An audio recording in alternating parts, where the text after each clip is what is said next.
성경 이야기 캐스켓 MT. 야, 이 역대 제일 뜨거운 이 반응, 네, 너무 감사합니다. 자, 우리는 지금 신약 성경의 이야기, 신약 성경의 역사를 우리가 함께 나눠보고 있습니다. 신약 성경은 5개의 큰 장으로 5개의 큰 사건으로 우리가 볼 수 있는데, 첫 번째 사건은 대망의 시대. 그래서 EMPTY 5개의 사건으로 우리가 나눠보는데요. 예, Expectations 대망의 시대입니다. 연도는요, 구약 성경 말라기가 끝나는 그 시점, 기원전 430년부터 예수님의 출생을 알리는, 정확히 기원전 6년이지 5년이지는 모르지만 한 기원전 6년쯤 되지 않았을까 싶어서 예수님이 이 땅에 오시기 전 430년부터 기원전 6년까지가 대망의 시대, 우리는 중간사로 알고 있습니다. 자, 그 다음에 이제 메시아 시대가 따라옵니다. 메시아 시대는 기원전 6년에서 AD 33년. 우리가 이 메시아 시대를 우리가 살펴보면서 예수님의 나이가 33살이 아님에 대해서 우리가 연구에 나눠 보았죠. 예수님의 죽으심과 그 부활하심의 사건이 기원 후 33년으로 많은 학자들이 초점이 모여지고요. 그리고 우리가 예수님 태어났을 때 당시에 이제 그 나라를 다스렸던 사람이 헤롯 대왕이었죠. 헤롯 대왕. 그 헤롯 대왕은 기원전 4년에 죽습니다. 그리고 헤롯 대왕이 죽기 전에 예수님의 탄생이 있었고, 이제 예수라 그 2살 밑에 어린아이들 다 죽이라고, 그랬기 때문에 아마 기원전 6년쯤 되지 않았을까. 그래서 우리는 기원전 6년부터 기원 후 33년까지 메시아 시대였고요. 조금 더 알아보니까요, 실제로 기원 후 33년이라고 우리가 예수님의 그 죽으심의 사건이, 죽음과 부활의 사건이 기원 후 33년이라고 하는 근거 중에 하나는 이제 역사적으로 쭉 봤을 때 기원 후 33년에 정말 일식 같은, 그냥 정말 그 6시에서 9시까지, 그러니까 12시에서 오후 3시까지, 아무튼 뭐 그때 엄청난 그냥 그 나라의 어두움이 그만 이렇게 있었대요. 근데 일시적인 일식이 아니었고 정말 한동안 정말 그리고 지진의 그러한 흔적도 있었고요, 역사가 있었고, 그래서 이때가 예수님의 부활의 사건이, 그 죽음의 사건이 있지 않았을까 우리가 나눠보았습니다. 세 번째는 EMPTY 펜타코스트 오순절 시대입니다. 기원 후 33년부터 65년까지 오순절 시대, 우리가 지난주까지 총 8번의 시간을 통해서 우리가 이제 사도행전에 대한 여행을 우리가 떠나봤고요. 그 다음에 이제 오늘부터 들어가는 대목은 티칭, 가르침의 시대입니다. 기원 후 33년부터 기원 후 95년까지 우리는 가르침의 시대를 통해서 우리가 이제 21편의 이제 서신서들을 우리가 쭉 살펴보길 원합니다. 그 다음에 마지막은 yet to come, 아직 임하지 않은 시대, 기원 후 95년부터 예수님께서 다시 오실 그날까지 우리가 함께 나눠보길 원합니다. 자, 이제 성경의 그 이야기는 가르침의 시대로 이어지게 됩니다. 가르침의 시대. 자, 하나님이 자기의 백성에게, 모든 민족에게 복음을 가르치도록 명령하시죠. 네, 그래서 이제 너희는 가서 이제 예루살렘과 온 유대와 사마리아 땅 끝까지 이르러 나의 증인이 되리라 라는 그 명령을 이제 그냥 유대인들에게만 복음을 전하는 것이 아니라 정말 자기 백성에게, 모든 민족에게 이제 복음을 전하라는 명령을 가리키셨고, 그리고 너희는 가서 온 천하에게, 만민에게 복음을 전할 뿐만 아니라 그들에게 가서 제자를 만들고 내가 너희에게 분부한 모든 것들을 가르치고 지키라고 주님께서는 명령하셨다는 사실, 그 지상 대명령을 우리는 잘 알고 있습니다. 자, 그리고 이제 신약 성경에서 우리가 기억해야 할 7가지 중요한 사건들을 우리가 함께 나눠보기를 원하는데요. 이제 여러분 신약 성경을 꼭 기억하실 때, 살펴보실 때 우리가 기억해야 할 7가지 큰 사건, 신약의 핵심 믿음. 첫 번째는요, 바로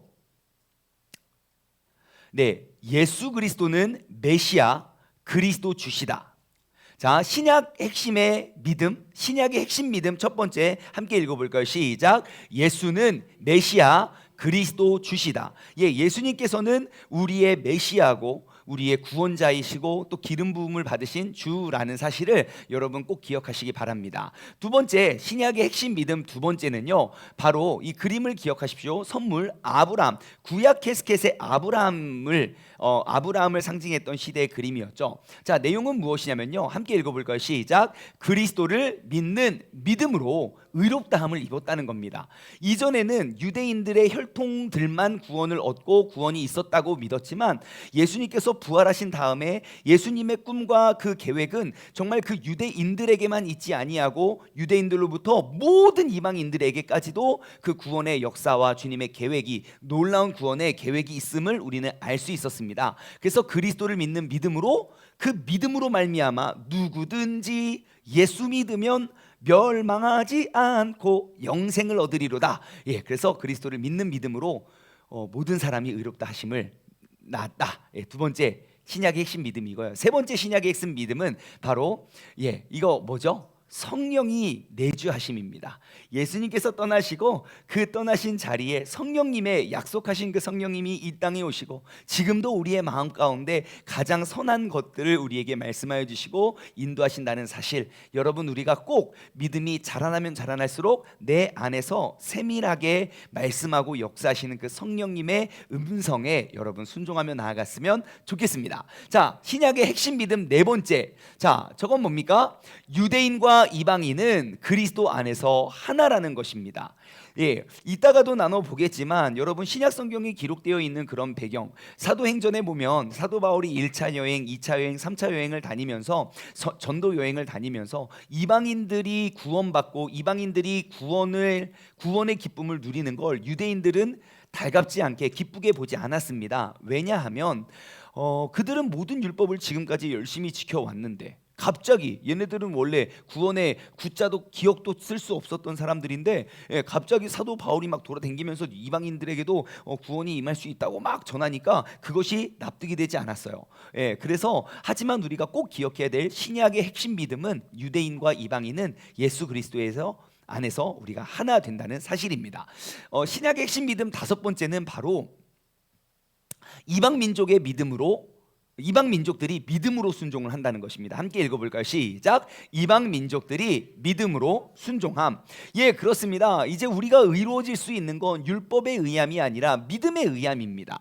그래서 그것이 이방인이든 유대인이든 헬라인이든 어떠한 사람이든 우리가 항상 믿음으로 말미암아 우리가 순종했을 때 우리는 그 영원한 구원을 얻을 수 있다는 것 우리가 알 수 있고요. 그리고 신약의 핵심 믿음 여섯 번째는 바로 시작. 거룩한 산 제물. 네, 예수 그리스도께서 그 거룩한 산 제물이 되셨다는 사실을 우리는 기억할 수 있습니다. 자, 마지막으로 신약의 핵심 믿음 일곱 번째입니다. 일곱 번째는 무엇이냐면요, 자 시작. 예수는 영광 중에 심판주로 오신다는 겁니다. 예, 반드시 그분께서는 오십니다. 반드시 오셔서 그 모든 것들을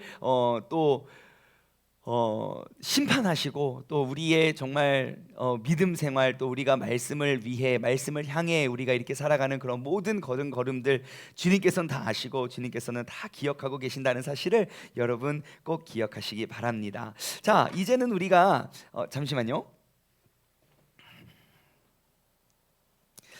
이제는 우리가 이제 여섯 번째 가르침의 시대에 대해서 나눠보길 원합니다. 여러분, 이 가르침의 시대는 크게 1부, 2부, 3부로 이제 나눠볼 계획이에요. 크게 1부, 2부, 3부로 나눠볼 계획이고요. 앞서 말씀드린 대로 21편의 서신서를 우리가 함께 나눠보길 원합니다. 그래서 1부에서는요, 사도행전에서 다룬 시대에 기록된 편지 를 우리가 나눠볼 거고요. 그래서 이제 야고보서와 그리고 1차, 2차, 3차 선교 여행을 하면서 기록한 편지들, 어떠한 편지들이 있냐면요, 계속 반복할게요. 갈라디아서가 있고요. 가장 먼저 쓰여진 갈라디아서, 그 다음에 데살로니가 전후서, 그리고 고린도 전후서, 그리고 로마서. 그것이 바로 사도 바울이 선교 여행, 그러니까 사도행전에서 다루는 내용들입니다. 다시 한번요. 1부에서는 야고보서와 그리고 1, 2, 3차 선교 여행을 다니면서 기록했던 것, 갈라디아서, 데살로니가 전서 후서, 고린도 전서 후서, 로마서. 어렵지 않죠? 자, 그것을 1부에서 다룰 거고요. 그리고 2부에서는 이제 7편의 편지를 연구할 건데요. 그 7편의 편지는 뭐냐면 사도 바울이 감옥에 이제 투옥되었던 그 기간에 썼던 4개의 옥중서신. 뭐죠? 앱, 빌, 골몬, 에베소, 빌립보서, 골로새서, 빌레몬서, 그 4편의 우리는 책을 3개에 대해서 나눠볼 거고요. 그 다음에 또 그 다음에 이제 목회 서신이었던 사도 바울의 생의 마지막에 기록했던 디모데 전후서하고 디도서를 2부 때 나눠볼 거고요. 3부에서는요 그 외에 이제 일반 서신, 베드로 전후서, 그리고 히브리서, 유다서, 요한 1, 2, 3서. 자, 베드로 전후서, 히브리서, 유다서, 요한 1, 2, 3서. 그것이 이제 예수 그리스도의 이제 말미 그 기독교의 가르침을 포괄하는 그런 핵심 내용들을 우리가 한번 나누어 보도록 하겠습니다. 자, 우리가 한번 성경을 조금 한번 나눠 볼까요? 자, 여러분 한번 보십시오. 지금 빨간 글씨가 좀 보이시죠? 교회들을 향한 21권의 서신서가 있습니다. 그래서 마태, 마가, 누가, 요한복음은 복음서이고요. 참고로 마태, 마가, 누가는 공관, 같은 관점으로 바라봤다 해서 공관복음이라고 하고요. 이 복음서가 완전히 다 맞춰진 한참 뒤에 70몇 년도에 요한복음이, 요한이 또 하나의 복음서를 기록했다는 것, 반모섬에 유배됐을 때 요한복음을 기록했고요. 그리고 신약 성경의 유일한 역사서 사도행전에 대해서 우리는 지난 시간까지 나눠봤고요. 그리고 한 권의 예언서가 있지요. 그것이 바로 요한계시록이고요. 그래서 이 6개를 뺀 나머지 21권은 서신서입니다. 편지를 쓴 거죠. 다시 말해 편지는 발신자가 있고 수신자가 있다는 것입니다. 그래서 편지를 쓴 거고요. 자, 그 중에 야고보와 유다의 편지. 여러분, 야고보와 유다의 공통 분모가 뭔지 아십니까? 야고보하고 유다의 공통 분모. 최중현, 야고보와 유다의 공통 분모. 네, 사람들 이거 진짜 잘 모릅니다. 네, 형제 맞아요, 형제예요. 누구의 형제입니까? 예수님의 형제들입니다. 예. 특징은 뭔지 아십니까? 야고보와 유다의 편지가 예수님의 형제들이에요. 그런데 일반 서신의 시작과 끝을 알리는 서신서가 돼요. 그쵸? 되게 재밌죠? 네, 그래서 이제 야고보와 유다의 편지가 있었고요. 예, 그리고 이제 사도 바울 1차 선교 여행 때, 여러분 1차 선교 여행 때는 사도 바울이 한 권을 기록합니다. 기억하기 쉽게 1차 선교 여행 때 기록한 한 권의 책은 뭘까요? 갈라디아서입니다. 자, 그러면 2차 선교 여행 때는 몇 권의 책을 쓸까요? 2권. 어렵지 않죠? 예, 그래서 데살로니가 전서와 후서가 2차 선교 여행 때 쓴 겁니다. 자, 그러면 3차 선교 여행 때는 몇 권을 썼을까요? 몇 권? 3권. 정답. 역시 전도사님. 로마서와 고린도 전서 후서입니다. 되게 기억하기 쉽죠? 1차 선교 여행 때 몇 권을 썼다? 1권. 갈라디아서. 2차 선교 여행 때는 몇 권을 썼다? 2권. 뭐라고요? 데살로니가 전서 후서. 3차 선교 여행 때는 몇 권을 썼다? 3권. 로마서와 고린도 전후서. 너무너무 기억하기 쉽죠? 이렇게 기억해 놓으면 나중에 성경 이해하시기 정말 좋습니다. 자, 그 다음에 이제 로마로 잡혀간 다음에 이제 그 바울이요, 여러분 아셔야 될 게 가택연금으로 이제 옥생활을 합니다. 가택연금이 무엇입니까? 우리가 감옥에서 생활하는 게 아니라 집에서, 집에서 이제 갇혀온 상태에서 집에서 생활하는 거죠. 그러니까 뭐 집안 격리 정도, 자가 격리를 좀 오래 하십니다. 그래서 가택연금 상태에서 4편의 편지를 쓰는데 우리는 이것을 옥중서신이라고 해요. 에베소서, 빌립보서, 골로새서, 빌레몬서, 이 4권의 책을 사도 바울은 이제 가택연금 상태에서 편지를 썼고요. 자, 그 다음에 이제 다음 세대의 동역자들에게 3통의 편지를 씁니다. 사도 바울의 인생의 마지막 부분에 다음 세대를 위해서 그들의 유능한 지도자들, 이제 앞으로 전도 유망한 지도자들, 디모데와 디도서, 그래서 맨 마지막에 3통, 그래서 총 7통의 편지를 쓰고요. 그 다음에 마지막으로 이제 건강한 교회를 세우기 위해서 기록된 그냥 일반 서신들은 히브리서. 그러니까 이렇게 보면 우리가 알 수 있는 게 뭐냐면, 신약 성경의 순서가 뭐냐면요, 자, 로마서부터 빌레몬서까지가 이게 13권의 책이거든요. 바울의 서신입니다. 역사적으로 연대기 순서대로 기록한 것이 아니라 바울 서신의 순서는 가장 길은 책부터 가장 짧은 책까지 쓴 겁니다. 바울 서신 중에 가장 길은 건 로마서이고요. 로마서는 아까 몇 차 전도 여행 때 썼다고 했습니까? 3차! 정답! 선물은 없습니다. 자, 3차 때 썼지만 내용이 길어서 앞에 쓴 거고요. 빌레몬서는 에필골몬이지만 한 장밖에 되지 않습니다. 그래서 이제 바울 서신 13편이 있고요. 그 다음에 히브리서는 아직 작자 미상이에요. 바울이라는 의견도 적지 않아요. 하지만 바울이라고 하기에는 여태까지 13권에 쓰지 않았던 문체나 그런 이제 문법이나 그러한 단어나 이런 것들이 너무 많아서 이거는 바울이 썼다고 말할 수는 없어요. 그래서 작자 미상이에요. 그래서 히브리서부터 히브리서가 쓰여졌고 여기부터 유다서까지는 이제 일반 서신인 거예요. 일반 서신. 네, 그렇게 하고 이제 히브리서, 베드로 전후서, 요한 1, 2, 3서, 유다서까지. 네, 그래서 이제 주님의 교회를 세우기 위한 이제 일반 서신이 기록되었다. 자, 여기까지 나눠봤는데 한 번만 복습하고 넘어갈까요? 자, 신약 성경의 서신서는 몇 개였죠? 21권의 서신서가 있습니다. 답이 다 나와 있어요. 눈만 크게 뜨시면 다 보일 수 있어요. 자, 신약 성경에는 몇 권의 서신서가 있다? 21권의 서신서가 있다. 예, 로마서부터 유다서까지 쭉. 네, 그러면 그 21권의 서신서 중에 야고보와 유다의 편지, 네, 예수님의 형제들이에요. 그래서 야고보서와 유다서가 기록되어 있고요. 그 다음에 사도 바울이 1차 전도 여행 때 몇 권의 책을 썼다? 한 권. 그 책은 뭐예요? 갈라디아서. 네, 그 다음에 사도 바울이 2차 전도 여행 때는 몇 권을 썼다? 2권을 썼다. 그것은 바로 데살로니가 전서 후서. 사도 바울이 3차 전도 여행에는 몇 권을 썼다? 3권. 책은 로마서와 고린도 전서 후서. 기억하기 너무 좋아요. 자, 그 다음에 네 번째로 4차, 어떻게 보면 4차 전도 여행이죠. 예루살렘에서 이제 로마로 호송되기 전에 이제 계속 다니면서 이제 또 이제 가택연금, 그러니까 옥에 갇힌 상태에서 기록한 편지를 옥중서신이라고 하고, 그것은 4권입니다. 그러니까 1권, 2권, 3권, 4권. 에베소서, 빌립보서, 골로새서, 빌레몬서가 있고요. 자, 마지막으로 마지막이 아니네요. 네, 바울이 다음 세대 동역자들에게 남긴 편지는 바로 3권, 디모데 전후서, 디도서가 있고요. 그러니까 이제 아까 옥중서신과 이 4권의 옥중서신과 디모데 전후서, 디도서는요, 마지막 그 7권의 책은 사도 바울이 이제 선교 여행을 다 마치고 이제 로마로 향하는 그 길, 그리고 죽기 바로 직전까지 기록했던 책들임을 여러분 기억하시기 바랍니다. 마지막으로 이제 일반 서신이지요. 예, 건강한 교회를, 주님의 교회를 세우기 위해 권면하고 독려하는 그러한 편지들이 히브리서, 베드로 전후서, 요한 1, 2, 3서, 유다서까지라는 사실을 여러분 기억하시기 바랍니다.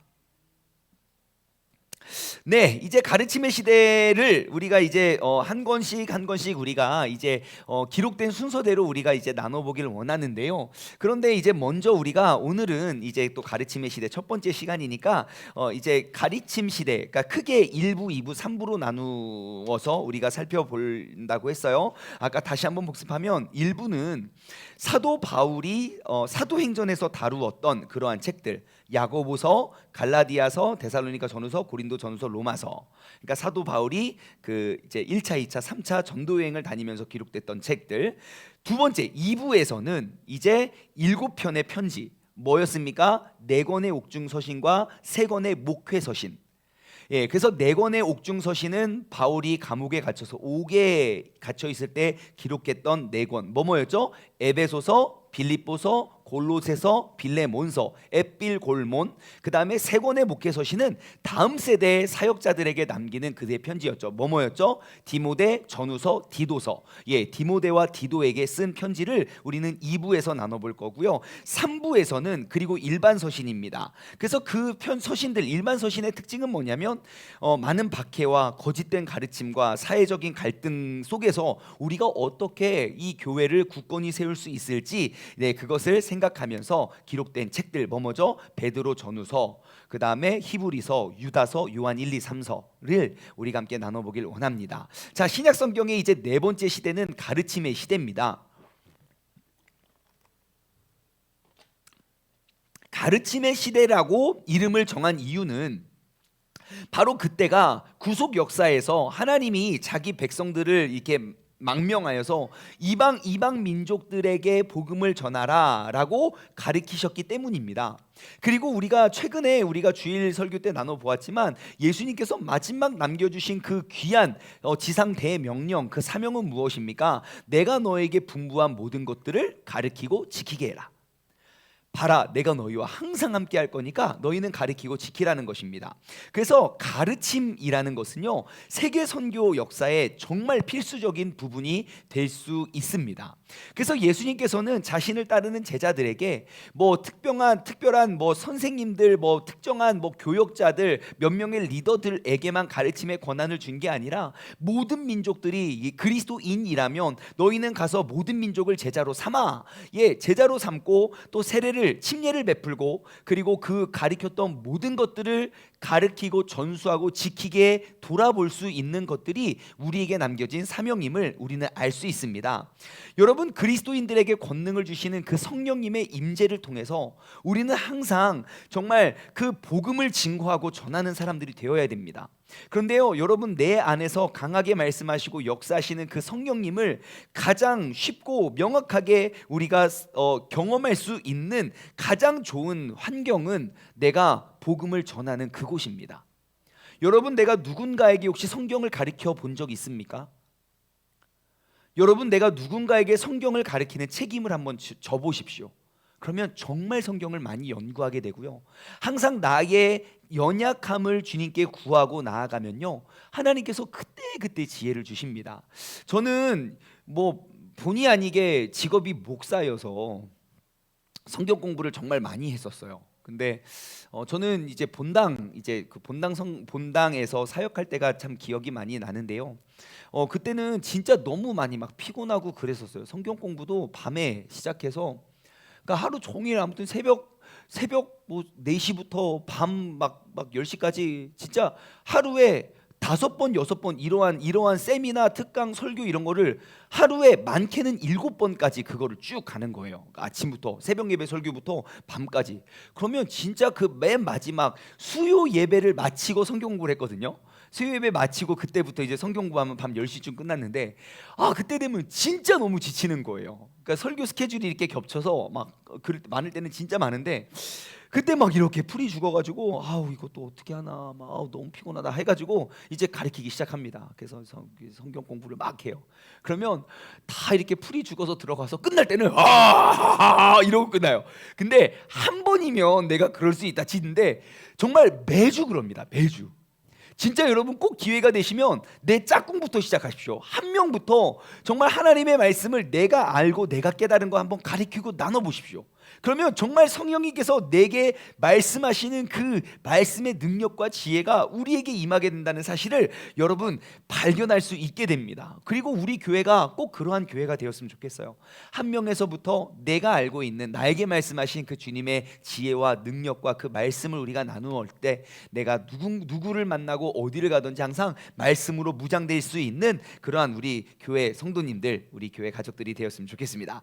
자, 아무튼 교회는요, 초대교회 역사에 원래 교회가 없었던 지역에 이제 교회들이 서게 됐고요, 그에 따라서 교회가 개척되면서 내가 어떻게 신앙생활 해야 되고 그 초대교회를 무너뜨리고 넘어뜨리려는 많은 세력들이 있었기 때문에 그들에게 사도 바울은 계속 편지를 써서 권면하고 독려를 했습니다. 그래서 총 이제 27권의 신약 성경 중에 무려 21권이 이제 그리스도인들, 그러니까 초대 교회들에게 보내는 편지가 바로 21권이나 된다는 사실. 그래서 이 편지들을 통해서 우리가 알 수 있는 건 정말 공동체들 속에 여러 가지 교리의 문제와 그리고 우리가 신앙생활을 어떻게 해 가야 되는지 그러한 방법들에 대한 가르침을 편지를 통해서 배웠다는 사실. 그래서 우리는 이것을 편지 서신서라고 합니다.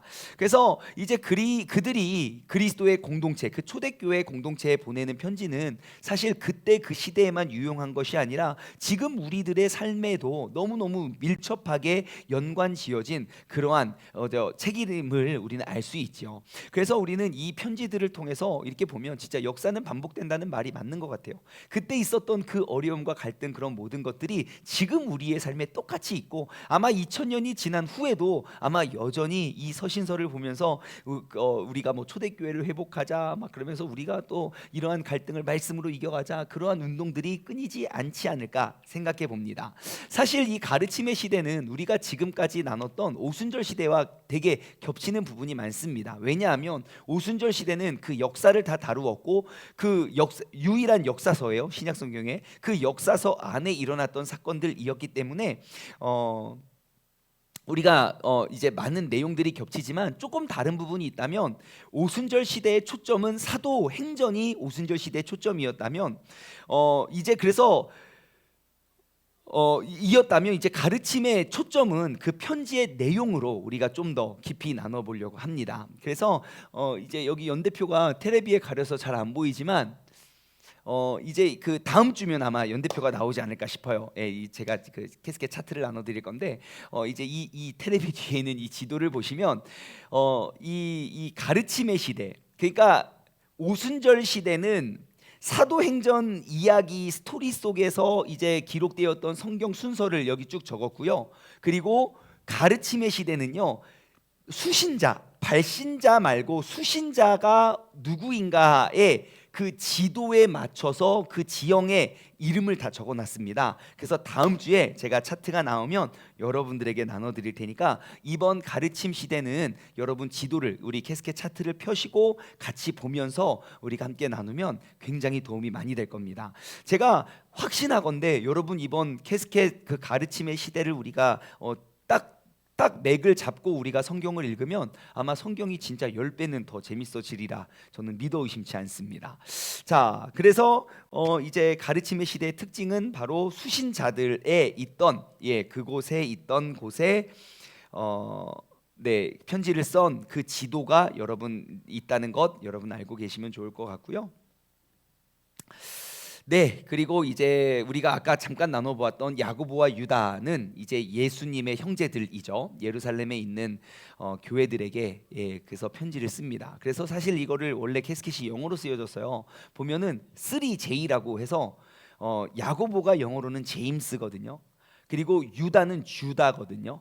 예수님의 형제들, 예수님의 동생들인데 그래서 제임스, 주다는 편지를 제루살렘에게 썼다. 그래서 우리가 외우기 좋게 JJJ 해서 야고보와 유다는 예수님의 형제였고 예루살렘에 있는 교회에 편지를 썼다. 네, 그래서 이제 모두 다 J로 시작한다는 것 알았으면 좋겠고 서신서 연대기, 그러니까 서신서들을 연대로 쭉 기록하면 야고보서는 제일 먼저 쓰여진 책, 서신서 21권의 서신서 중에 가장 먼저 쓰여진 게 야고보서, 가장 마지막으로 쓰여진 게 유다서예요. 근데 참 신기한 거는 가장 먼저 쓰여진 야고보 그리고 가장 늦게 쓰여진 유다 역시 예수 그리스도의 형제라는 사실 여러분 기억하시면 좋을 것 같아요. 네, 아까 나눠드린 대로 첫 번째 선교 여행 때는 한 권의 편지를 썼고 그게 뭐였죠? 갈라디아서. 네, 감사합니다. 두 번째 선교 여행 때는 몇 권의 책을 썼죠? 2권의 책 뭐였죠? 데살로니가 전서 후서. 그러면 3차 전도 여행 때는 몇 권의 편지를 썼죠? 3권 뭐였죠? 로마서와 고린도 전후서. 다들 천재인 것 같아요. 네, 너무너무 감사합니다.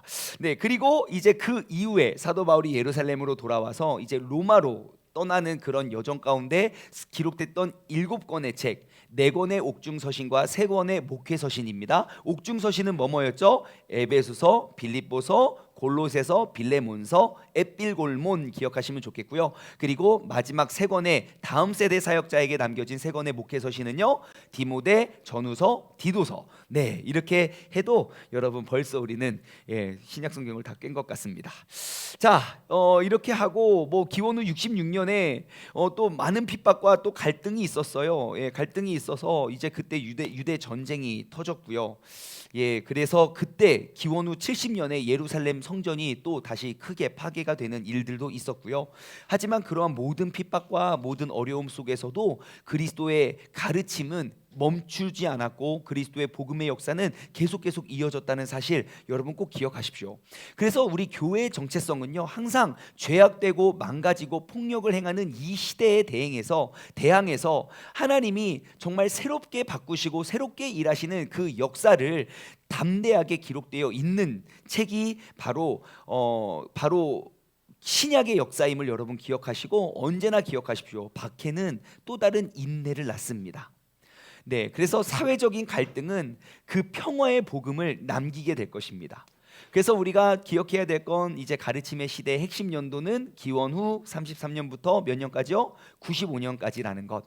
예, 그리고 기원 후 33년은 예수님께서 부활하신 다음에 명령하시죠. 하늘로 승천하시기 전에 오직 성령이 너에게 임하시면 너희가 권능을 받고 예루살렘과 온 유대와 사마리아 땅 끝까지 이르러 내 증인이 되리라.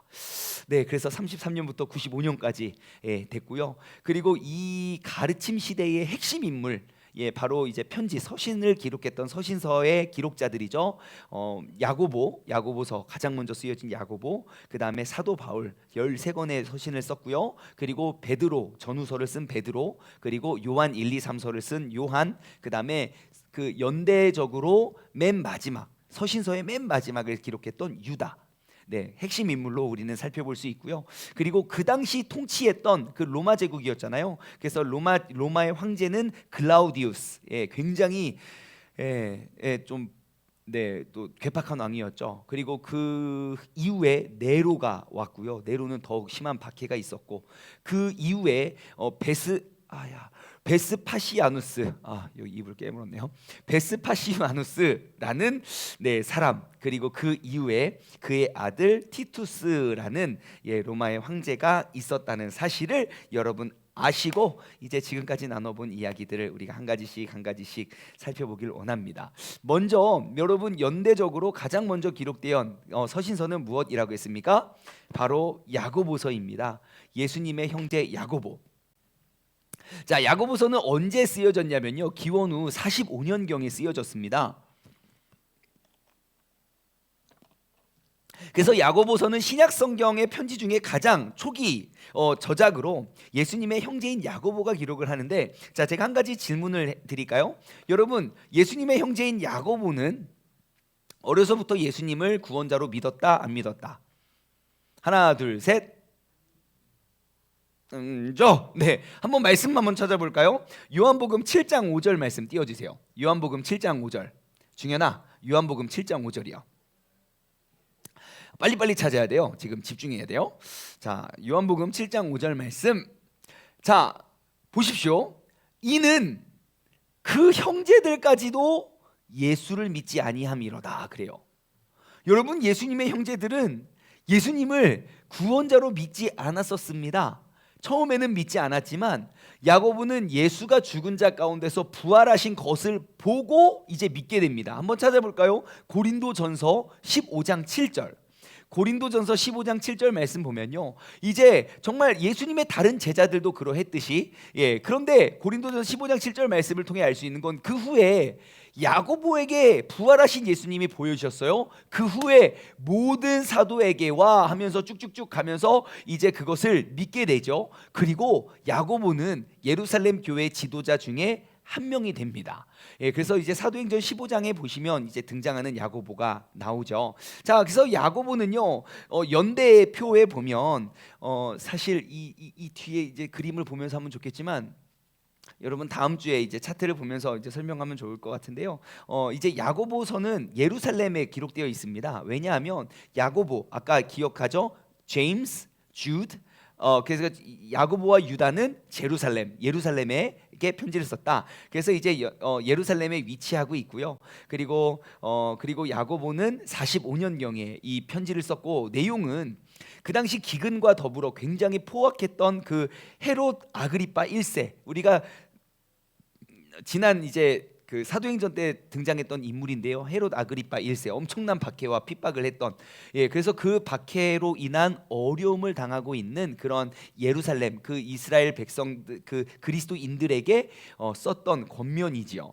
그래서 야고보와 예수님은요, 이 땅에서는 형제의 관계였지만 야고보는 항상, 야고보서 1장 1절 한번 볼래요? 야고보서 1장 1절. 이제 야고보서를 쭉 한번 띄워주시고 제가 중간중간 읽으면서 넘어갈게요. 1장을 다 띄워주시고 1장 1절 한번 보십시오. 야고보는 예수님과 형제거든요. 그런데 이렇게 고백을 해요. 야고보서는 이렇게 시작됩니다. 하나님과 주 예수 그리스도의 종 야고보는 그죠?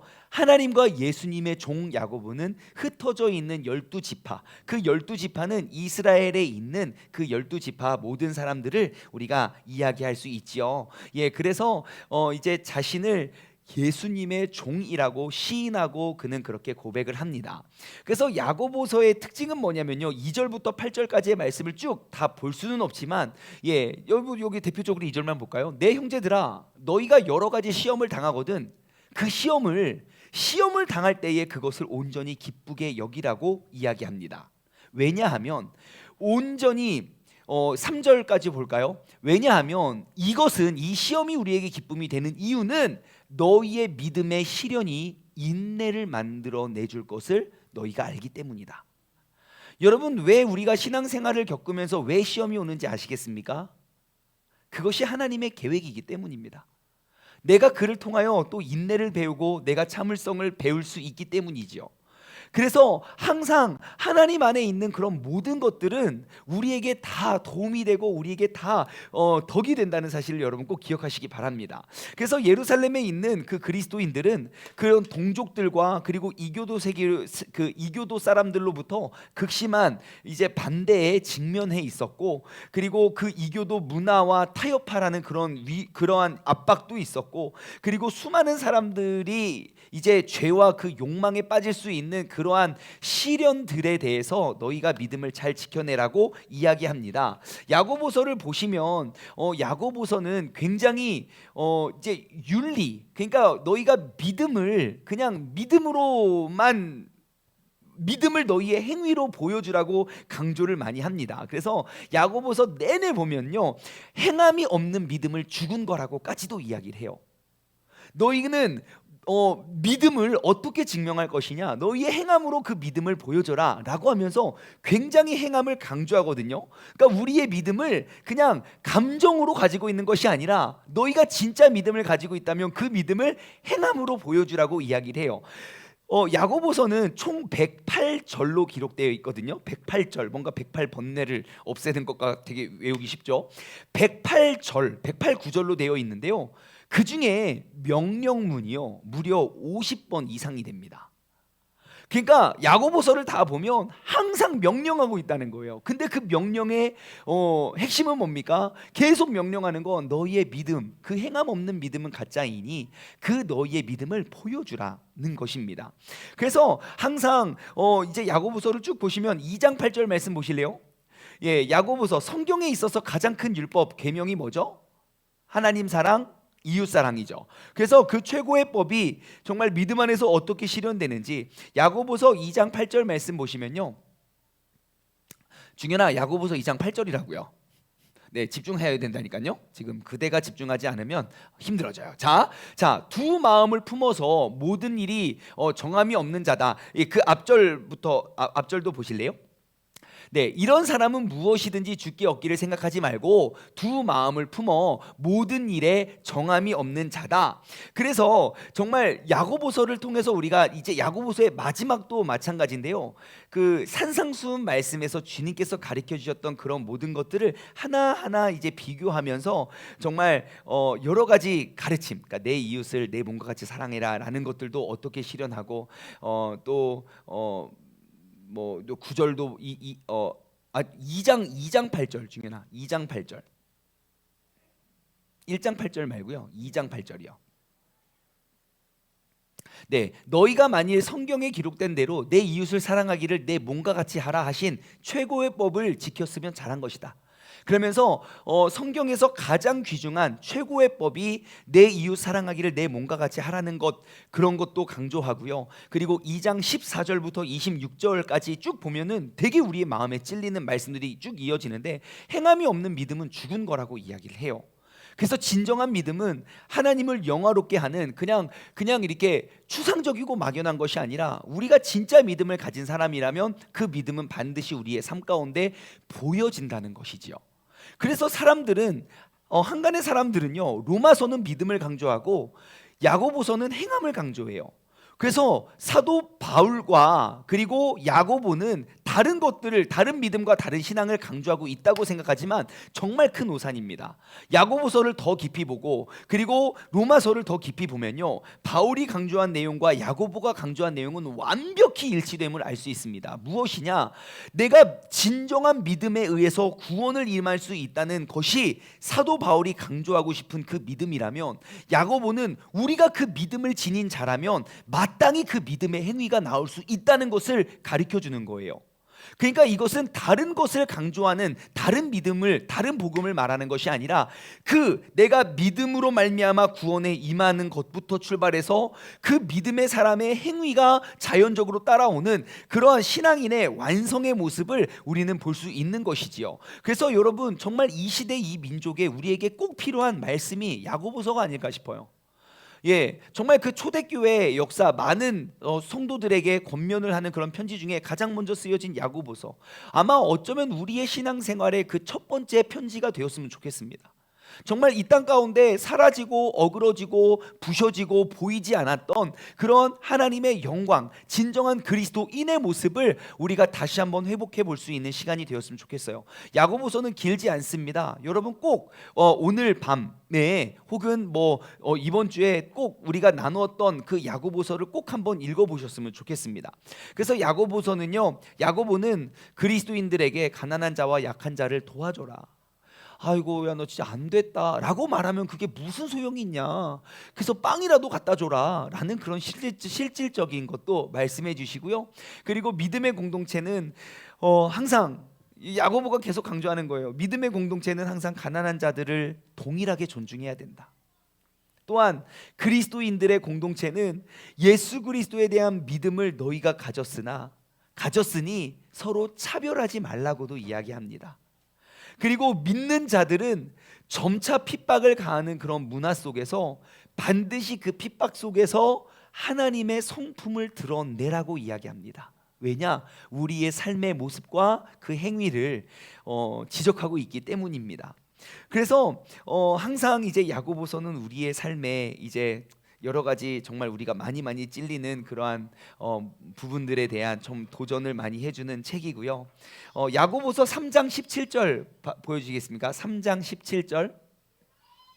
야고보서 3장 17절 말씀을 보시면요, 이제 믿음의 모든 공동체, 모든 사람들은 그리스도를 믿는 믿음으로 말미암아 우리가 이렇게 하라고 권면합니다. 시작. 함께 읽어볼까요? 시작. 오직 위로부터 난 지혜는 첫째 성결하고, 다음에 화평하고 관용하고 양순하며 긍휼과 선한 열매가 가득하고 편견이나 거짓이 없나니 기록되어 있습니다.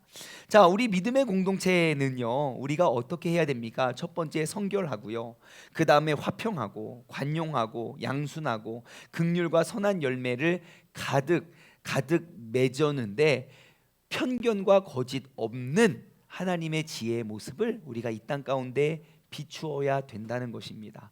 여러분, 진짜 이런 거 도전했으면 좋겠어요. 진짜 야고보서를 10번이고 20번이고 길지 않은 책이니까요, 한번 쭉 읽어보면 정말 내 삶에 정말 이제 반성이 되는 것도 굉장히 많이 보일 거고요. 그리고 마지막으로 한 구절만 더 찾아볼까요? 마지막 아니고 좀 더 찾아볼까요? 4장 4절 말씀 보면, 이제 야고보서의 4장과 5장 이렇게 뒤쪽을 살펴보면 이제 여러 가지 충고를 합니다. 그 충고는 뭐냐면, 믿는 자들에게 세상과 벗이 되면, 한번 읽어볼까요? 자, 보십시오.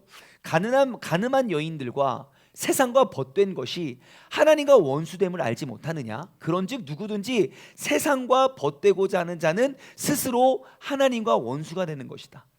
그러니까 너희가 알면서도 그 세상과 벗되는 것이, 너희는 거리를 두고 그 세상적인 정욕과 기쁨에 대해서 스스로 거리를 두라고. 우리가 그런 것들을 다 수용하는 것이 아니라 우리가 그런 것들을 잘라내야 하는 그러한 교훈도 주고요. 그리고 5장 1절부터 5절 말씀 보면요, 사치와 방탕한 삶에 대한 경고도 굉장히 많이 해줍니다. 그래서 그 결국 마지막은 서로가 서로를 위해 권면하고 독려하고 간곡히 기도를 해라 라는 권면으로 야고보서는 마쳐지게 됩니다. 야고보서의 핵심 요약 내용은 뭐냐면, 이것은 여러분 꼭 기억했으면 보셨으면 좋겠어요. 사실 이 차트에 다 기록이 되어 있지만 지금 없으니까 여러분 한번 따라해 보세요. 그리스도를 믿는 믿음을, 다시 한번요. 그리스도를 믿는 믿음을 행동으로 옮겨라. 네, 그리스도를 믿는 믿음을 행동으로 옮겨라. 시작. 네, 그것이 바로 야고보서의 핵심입니다. 우리의 믿음은 추상적이고 막연한 것이 아니라 눈에 보여지는 그런 행동이다.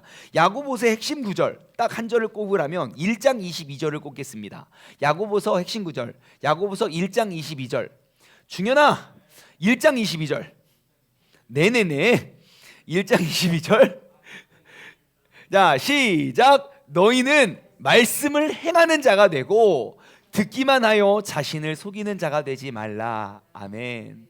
여러분, 우리가 이 말씀에 도전했으면 좋겠습니다. 하나님의 말씀을 행하는 자가 되고 듣기만 하는 거짓된 자가 되지 마시고 우리가 진리 속에서 나아갈 수 있는 그런 믿음의 복된 자녀 되기를 주님의 이름으로 간절히 소망합니다.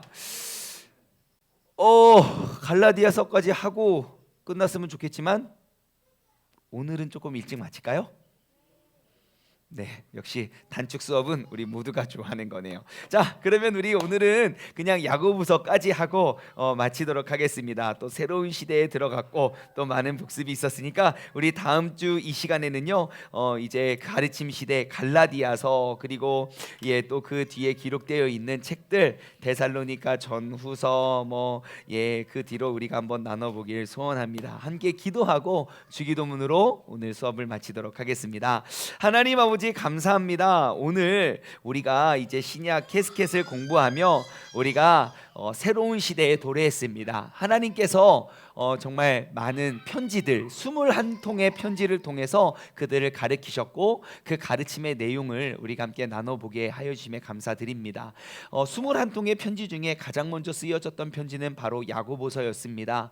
예수님을 처음에는 믿지 못했던, 그리스도라 믿지 못했던 그의 예수님의 형제 야고보는 부활하신 주님을 만나고 주님을 따라서 정말 우리의 신앙생활이, 우리의 믿음이 단지 보여지지 않고 막연하고 추상적인 것이 아니라 우리의 믿음은 우리의 삶의 모습을 통해 비추어져야 된다는 사실을 우리에게 가르쳐주고 우리는 또다시 그 말씀에 큰 도전을 받습니다. 하나님, 우리가 믿음으로 말미암아 굳게 서고 주님을 더욱더 기쁘게 해드릴 수 있는 복된 믿음의 자녀들 되게 하여 주시옵소서. 감사드리오며 이 모든 말씀 살아계신 예수 그리스도의 이름으로 기도드리옵나이다.